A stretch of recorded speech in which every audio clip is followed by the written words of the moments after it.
आप सभी का आपके अपने YouTube channel super concept classes में स्वागत है। और आज की इस वीडियो में हम लोग क्लास 12 पॉलिटिकल साइंस के मॉडल सेट 4 के कंप्लीट सॉल्यूशन को करने वाले हैं। और ये जो आप लोग मॉडल सेट 4 देख पा रहे हैं, ये गेस पेपर में दिया हुआ है। और यहाँ पर जितने भी क्वेश्चंस हैं ना, बहुत ही इंपॉर्टेंट क्वेश्चंस है, इसलिए आप हर एक क्वेश्चंस को कर लीजिए क्योंकि ये सब क्वेश्चन से आपके एग्जाम में आने वाले हैं। तो देखिए, हमारे पास जो पहला क्वेश्चन है, क्वेश्चन नंबर 1 क्या है कि राज्यों के पुनर्गठन आयोग के अध्यक्ष कौन थे। ठीक है, तो इसका जो सही आंसर हो जाएगा ऑप्शन नंबर डी, यानी कि न्यायमूर्ति फजल अली। कौन था? तो न्यायमूर्ति फजल अली था। आगे देखिए, अगला क्वेश्चन क्या है, क्वेश्चन नंबर 2 कि भारतीय राष्ट्रीय कांग्रेस की पहली महिला अध्यक्ष कौन थी। तो ये कौन थी? तो एनी बेसेंट। कौन? तो एनी बेसेंट। देखिए, ये जो आपका कांग्रेस वाला है ना, भारतीय राष्ट्रीय कांग्रेस वाला है, यहां से क्वेश्चंस बनते हैं एग्जाम में। देखिए, यहां पर इसका जो स्थापना हुआ था, कब हुआ था याद रखिएगा, 28 दिसंबर 1885 में इसका स्थापना हुआ था। कौन स्थापना किया था? इसका जो स्थापना किया था, कौन किया था? ए ओ ह्यूम ने। ठीक है, ए.ओ. ह्यूम ने इसका स्थापना किया था, याद रखिएगा। बात समझिए, ये जो भारतीय राष्ट्रीय कांग्रेस है आपका, इसका स्थापना हुआ था 28 दिसंबर 1885 में। कौन किया था? तो ए.ओ. ह्यूम ने किया है। और यहां पर इसका जो प्रथम महिला जो अध्यक्ष थी, ठीक है, कौन थी? तो एनी बेसेंट थी। ठीक है, कोई दिक्कत नहीं है, समझ में आ रहा है। आगे बढ़ते हैं, अगला क्वेश्चन देखिए, क्वेश्चन नंबर 3 क्या है कि राष्ट्रीय विकास परिषद की स्थापना कब हुई। तो राष्ट्रीय विकास परिषद की स्थापना आपका 1952 में हुआ था, याद रखिएगा। आगे देखिए, अगला क्वेश्चन क्या है यहां पर कि एस स्वामीनाथन का संबंध था। तो ये जो एस स्वामीनाथन है ना, इसका जो संबंध है किससे है? तो हरित क्रांति से है। किससे है? हरित क्रांति से, याद रखिएगा। ठीक है, आगे देखिए, अगला क्वेश्चन क्या है, क्वेश्चन नंबर 5 कि भारत ने पहला सफल परमाणु परीक्षण कब किया। देखिए, अगर आप एक मूवी देखे होंगे परमाणु वाला, जो जॉन अब्राहम का है, बहुत ही अच्छा मूवी है, तो उसी मूवी में दिखाया गया है कि भारत ने किस प्रकार से परमाणु परीक्षण किया था। और ये जो सफल परमाणु परीक्षण कब किया गया था? 1974 में किया गया था, याद रखिएगा। 5 का सही आंसर हो जाएगा ऑप्शन नंबर बी। आगे देखिए, अगला क्वेश्चन क्या है, क्वेश्चन नंबर 6 क्या है, किस वर्ष चीन ने भारत पर आक्रमण किया। तो जो चीन है ना, भारत पर आक्रमण कब किया था? तो 1962 में किया था, याद रखिएगा। 1962 इसका सही आंसर हो जाएगा। आगे देखिए, अगला क्वेश्चन क्या है, क्वेश्चन नंबर 7। इसका आंसर सब शायद आपको पता होगा, क्या है कि भारत में लौह पुरुष के नाम से कौन जाने जाते हैं। तो सरदार वल्लभ भाई पटेल। सरदार वल्लभ भाई पटेल को हम लोग लौह पुरुष के नाम से भी जानते हैं। तो 7 का सही आंसर हो जाएगा ऑप्शन नंबर सी। आगे देखिए, अगला क्वेश्चन क्या है, क्वेश्चन नंबर 8 कि भारतीय राष्ट्रीय कांग्रेस के संस्थापक कौन थे। अभी मैंने आपको बताया ए.ओ. ह्यूम। और इसका जो स्थापना हुआ था, कब हुआ था? याद रखिएगा। ठीक है, 28 दिसंबर 1885 में इसका स्थापना हुआ था। कौन किया था? तो ए.ओ. ह्यूम ने किया है। आगे देखिए, अगला क्वेश्चन क्या है, क्वेश्चन नंबर 9 कि भारतीय संविधान के किस अनुच्छेद के अंतर्गत राष्ट्रीय आपातकाल लगाया जाता है। तो इसका सही आंसर हो जाएगा अनुच्छेद 352। देखिए, यहां पर ये जो क्वेश्चन है ना, थोड़ा आप इसको अच्छी तरीके से समझिए। यहां पर बहुत सारे इंपॉर्टेंट क्वेश्चन बनेंगे। क्या है, देखिए, बात को समझिए, अच्छे तरीके से समझिए। ठीक है, ये जो आपका आपातकाल वाला चीज है ना, यहां पर 3 प्रकार का आपातकाल लगाया जाता है। एक आपका होता है राष्ट्रीय आपातकाल, एक होता है राज्यों में आपातकाल, और एक होता है आपका वित्तीय आपातकाल। ठीक है, तो ये जो आपका 352 वाला अनुच्छेद है, ये क्या है? ये आपका है राष्ट्रीय आपातकाल वाला। क्या है? राष्ट्रीय आपातकाल। एक होता है आपका राज्यों का आपातकाल। ठीक है, अगर राज्यों का आपातकाल होगा तो राज्यों का आपातकाल किस अनुच्छेद के तहत लगाया जाता है? तो 356 के तहत। किसके तहत? 356 के तहत। और एक होता है आपका वित्तीय आपातकाल। क्या होता है? वित्तीय आपातकाल होता है, याद रखिएगा। ठीक है, वित्तीय आपातकाल। और ये जो आपका वित्तीय आपातकाल होगा, यह किसके तहत होता है? तो अनुच्छेद 360 के तहत होता है। बात क्लियर, कोई प्रॉब्लम नहीं है। तो बस यहां पर आपको यही जानना है, 3 अनुच्छेद आपको जानना है और तीनों के अकॉर्डिंग आपातकाल लगाया जाता है। जो आपका 352 हो गया, ये आपका हो गया राष्ट्रीय आपातकाल। आपका जो 356 हो गया, ये हो गया राज्यों में आपातकाल। और ये जो आपका 360 हो गया, ये हो गया आपका वित्तीय आपातकाल। आप नोट डाउन कर लीजिए अपने कॉपी में, हर एक चीज को लिख लीजिए। आगे बढ़ते हैं, अगला क्वेश्चन देखिए, क्वेश्चन नंबर 10 क्या है कि विश्व में शांति बनाए रखने का दायित्व किस पर है। तो देखिए, विश्व में शांति बनाए रखने का जो दायित्व है किसका है? याद रखिएगा, सुरक्षा परिषद का है। किसका है? सुरक्षा परिषद का, यानी कि सिक्योरिटी काउंसिल का है। आगे बढ़ते हैं, अगला क्वेश्चन देखिए, क्वेश्चन नंबर 11 यहां पर क्या है। क्वेश्चन नंबर 11 क्या है, देखिए कि डीएमके किस राज्य की क्षेत्रीय पार्टी है। देखिए, ये जो डीएमके आप लोग देख पा रही है, एक पार्टी का नाम है। ठीक है, और इसका पूरा जो नाम होता है, क्या होता है, याद रखिएगा, क्या होता है? द्रविड़ मुनेत्र कड़गम। ठीक है, कड़गम ऐसा होता है। देखिए नाम सुन के ही लग रहा है कि कड़गम इस तरह का जो वर्ड होता है कहाँ बोला जाता है, तमिलनाडु में बोला जाता है। तो इसका सही आंसर क्या हो जाएगा, ऑप्शन नंबर डी यानी कि तमिलनाडु। एक्चुअल में ये जो आपका डीएमके है ना, ये तमिलनाडु का एक क्षेत्रीय पार्टी है। क्लियर है, कोई इशू कोई प्रॉब्लम नहीं है। आगे बढ़ते हैं। तो देखिए क्वेश्चन नंबर 12 क्या है कि विश्व महिला दिवस कब मनाया जाता है। तो जो विश्व महिला दिवस है ये आपका 8 मार्च को मनाया जाता है, यानी कि वर्ल्ड वुमेन्स डे कब मनाया जाता है, 8 मार्च को मनाया जाता है। आगे देखिए अगला क्वेश्चन क्या है, क्वेश्चन नंबर 13 कि मंडल कमीशन रिपोर्ट की सिफारिशों को किस प्रधानमंत्री ने लागू किया। और ये जो लागू किया था कौन किया था, वीपी सिंह ने किया था। किन्होंने किया था, वीपी सिंह। इसका जो पूरा नाम हो जाएगा याद रखिएगा, कभी कभार पूछा जा सकता है कि विश्वनाथ प्रताप सिंह। क्या, विश्वनाथ प्रताप सिंह। ठीक है, कोई इशू कोई प्रॉब्लम नहीं होना चाहिए। वीपी सिंह का मतलब हो गया विश्वनाथ प्रताप सिंह ने ये लागू किया था। क्लियर है। आगे देखिए अगला क्वेश्चन क्या है, क्वेश्चन नंबर 14 कि किसे नए सामाजिक आंदोलन की श्रेणी में नहीं रखा जा सकता है। तो इसका जो सही आंसर हो जाएगा टेहरी बांध आंदोलन या फिर टिहरी बांध आंदोलन भी इसको बोला जाता है। आगे देखिए अगला क्वेश्चन क्या है, क्वेश्चन नंबर 15 क्या है कि भारतीय जनता पार्टी किस पार्टी का नया नाम है। बात समझ में आ रहा है। देखिए जो अभी आप देख रहे हैं ना भारतीय जनता पार्टी यानी कि जो बीजेपी है, बीजेपी का पहले नाम क्या था। तो इसका जो पहले नाम था भारतीय जनसंघ इसका नाम था, फिर बाद में इसका नाम भारतीय जनता पार्टी यानी कि बीजेपी रखा गया। क्लियर है, कोई प्रॉब्लम कोई इशू नहीं है। आगे देखिए अगला क्वेश्चन क्या है, क्वेश्चन नंबर 16 क्या है। तो देखिए क्वेश्चन नंबर 16 क्या है कि भारत में गठबंधन की सरकार के पहले प्रधानमंत्री कौन थे।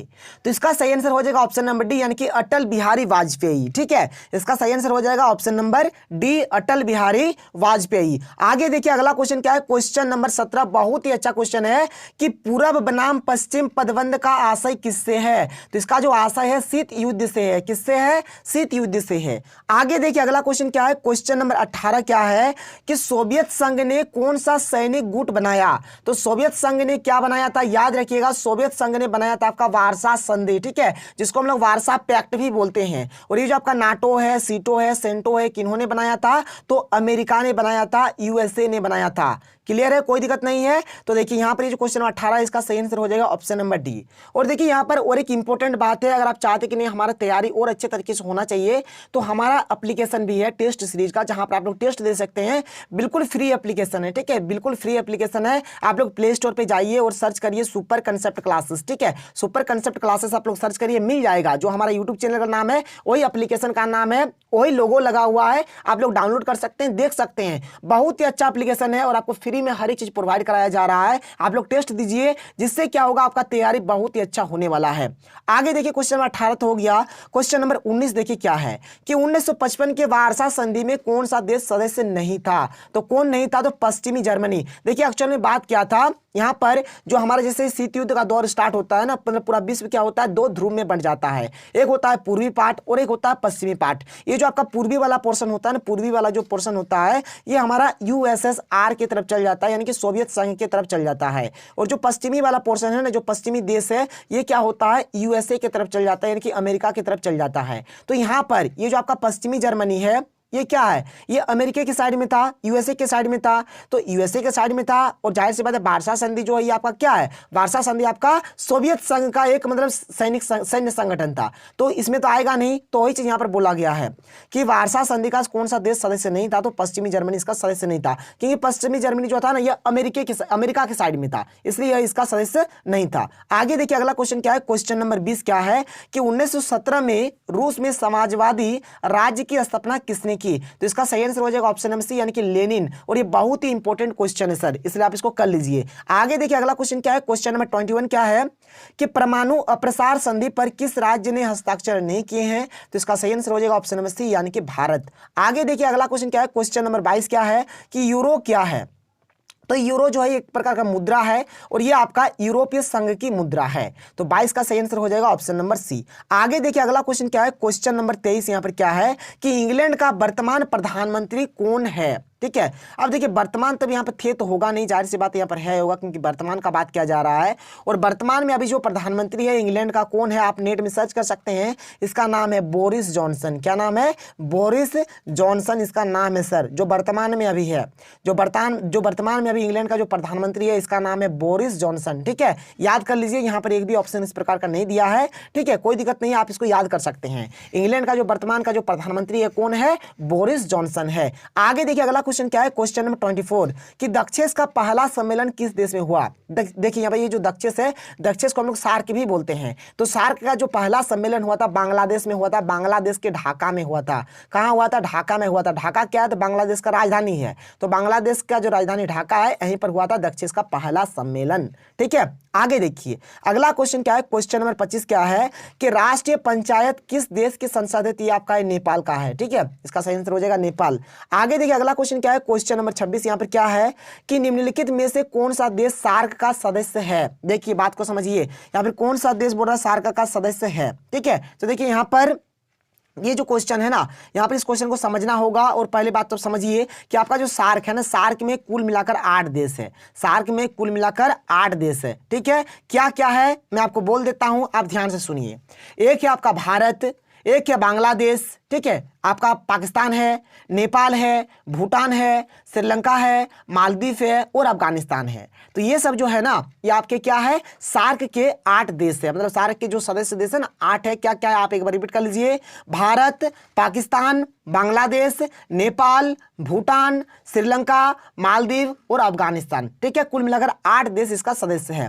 तो यहां पर बोला गया है क्वेश्चन में कि कौन सा देश सार्क का सदस्य है, तो कौन हो जाएगा, यहाँ पर भारत हो जाएगा, क्योंकि मलेशिया तो है ही नहीं, इंडोनेशिया तो है ही नहीं, जापान तो है ही नहीं, तो होगा क्या, भारत हो जाएगा। बात क्लियर है, समझ में आ रहा है। इसका कुल मिलाकर 8 देश इसका सदस्य है।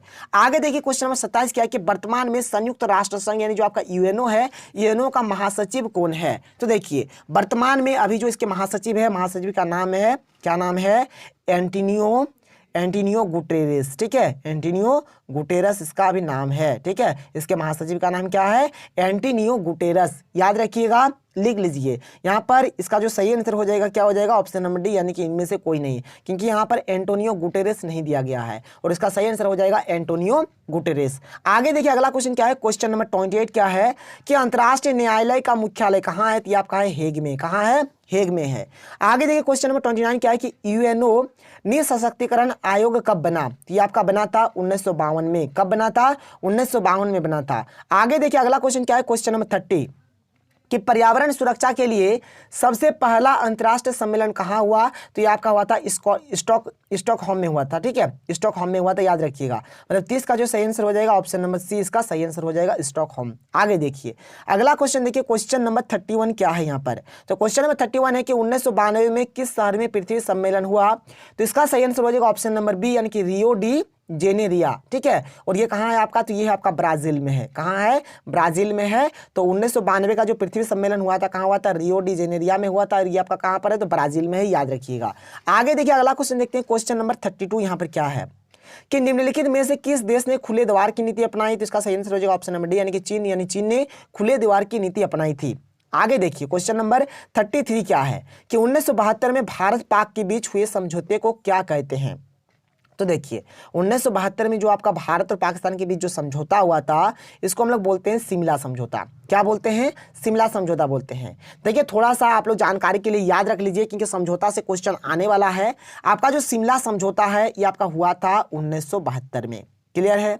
आपका जो लाहौर वाला जो समझौता है ये आपका हुआ है 1999 में। आपका ये जो कराची का ये जो समझौता है ये आपका हुआ है 1949 में। ठीक है, और ये जो आपका नई दिल्ली का जो समझौता है ये आपका हुआ है 1950 में। तो ये सब आप एक स्क्रीनशॉट ले लीजिए, रखिए अपने पास, अच्छे तरीके से तैयारी करिए। ठीक है, क्योंकि समझौता से जाहिर सी बात है क्वेश्चन बनेगा ही बनेगा। और देखिए भारत और पाकिस्तान के बीच और एक समझौता हुआ था जिसको हम लोग बोलते हैं ताशकंद का समझौता, जो कि शांति समझौता था। ठीक है, आगे देखिए क्वेश्चन नंबर यहाँ पर, क्वेश्चन नंबर मैंने आपको 33 बता दिया शायद। ठीक है, हाँ 33 तो हो गया। अब आगे चलते हैं, क्वेश्चन नंबर 34 देखते हैं कि भारतीय अर्थव्यवस्था है, तो भारतीय अर्थव्यवस्था कैसा है, तो मिश्रित है। कैसा मिश्रित है, यानी कि मिक्स्ड है। ठीक है, मतलब मिला हुआ है।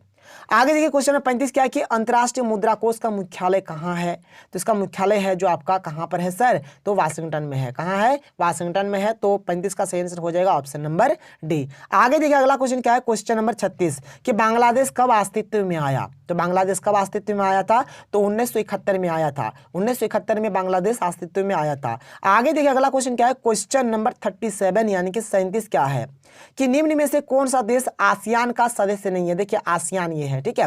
तो आसियान का सदस्य यहाँ पर कौन सा देश नहीं है, आपको बताना है कि जो श्रीलंका है, श्रीलंका आपका आसियान का सदस्य नहीं है। और यहाँ पर इंडोनेशिया, सिंगापुर, फिलीपींस, ये सब के सब आसियान के सदस्य है। और यहाँ पर श्रीलंका ये आपका आसियान का सदस्य नहीं है। आगे देखिए क्वेश्चन नंबर 38 क्या है कि कौन भारतीय व्यक्ति भारत का प्रथम गवर्नर जनरल था। यहाँ पर भारतीय व्यक्ति बोला है, यानी कि भारतीय का बात क्या है, तो इसका सही आंसर हो जाएगा ऑप्शन नंबर बी, यानी कि सी राजगोपालाचारी। देखिए सी माने क्या होता है, यहाँ पर इसको हम लोग बोल सकते हैं कि चक्रवर्ती राजगोपालाचारी बोलेंगे, ठीक है। चक्रवर्ती राजगोपालाचारी भी इसको बोला जा सकता है, ठीक है, गोपालाचारी, ठीक है। आप अच्छी तरह से लिख लीजिएगा। और ये जो सी है, सी का मतलब हो गया चक्रवर्ती। क्लियर है। आगे देखिए अगला क्वेश्चन क्या है, क्वेश्चन नंबर 39 क्या है कि किस देश ने सुरक्षा परिषद में निषेधाधिकार का सर्वाधिक बार प्रयोग किया। तो किन्होंने क्या है, तो रूस ने किया है, याद रखिएगा। देखिए आपका जो सुरक्षा परिषद है ना, सुरक्षा परिषद में क्या है आपका, यहाँ पर जो सुरक्षा परिषद में जो सदस्य है, इसमें कुल मिलाकर 15 देश इसका सदस्य है। 15 में से आपका 5 क्या स्थायी है और 10 आपका क्या है, अस्थायी है। और जो 5 ये जो आपका स्थायी है ना, इसको वीटो पावर है, मतलब जो क्या कर सकता है, कोई भी चीज को मना कर सकता है कि नहीं भाई ये चीज नहीं होना चाहिए। और वो 5 क्या क्या देश है, इसका भी आप नाम याद रख लीजिए। इसका आपका ट्रिक मैं आपको बता देता हूं, रूस का फेस। क्या है ट्रिक, रूस का फेस। इस ट्रिक को आप याद रखिएगा, आपका सारा काम बन जाएगा। रूस का फेस, देखिए रूस से रूस, एफ यानी आपका फ्रांस, ए यानी आपका अमेरिका, सी यानी आपका चाइना, ई यानी आपका इंग्लैंड। तो ये जो 5 देश है इसके पास वीटो पावर है, इन लोग मना कर सकता है किसी भी प्रस्ताव को, ठीक है। आगे देखिए क्वेश्चन नंबर 40 जो कि हमारा लास्ट क्वेश्चन क्या है कि योजना आयोग को भंग कर कौन सा आयोग बना। तो योजना आयोग को भंग करके नीति आयोग बनाया गया। तो 40 का सही आंसर हो जाएगा ऑप्शन नंबर ए। तो यहां पर मैंने आपको कंप्लीट 40 क्वेश्चन का आंसर बता दिया। शायद आपको वीडियो पसंद आया होगा। तो चलिए मिलते हैं अगले वीडियो में। थैंक यू, जय हिंद।